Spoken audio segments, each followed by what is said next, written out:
The federal government has described as a welcome development the rising price of crude oil in the global market, saying it is a good omen for Nigeria. The Minister of Finance, Budget and National Planning, Dr. Zainab Ahmed, made this known in Abuja while speaking on the state of the nation's economy under the Buhari-led administration. The more revenue we realize out of the budget, the less we borrow. So when we see a crude oil price rising or rising revenue from a non-oil sector, it provides us some relief because we will be able to reduce our borrowing. So it's a positive thing for us. On Nigeria's access to COVID-19 vaccines, Ahmed gave assurance that government had made adequate provision in the 2021 budget for the procurement of the vaccines.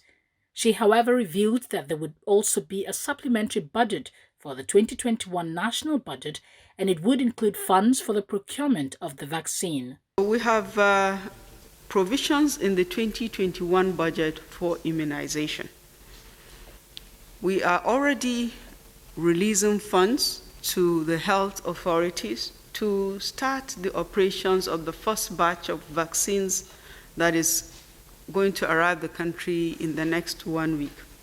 But what we have in the budget is not enough. So we are working with the health authorities to prepare a plan that will be taken to, and we have already Mr. President approval to do this, that will be taken to the National Assembly for a supplementary budget specifically for COVID-19 vaccination. She also shed light on support facility of the World Bank and other international financial institutions. We closed 2020 by being able to realize $3.4 billion from the IMF, 600 million US from the African Development Bank.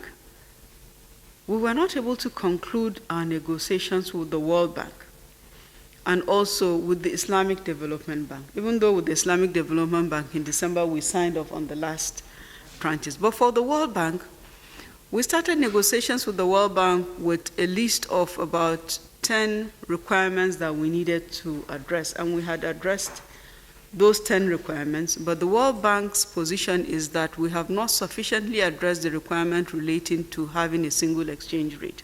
So our point is that is not something you do overnight. It's not that you wake up and make a pronouncement and that happens.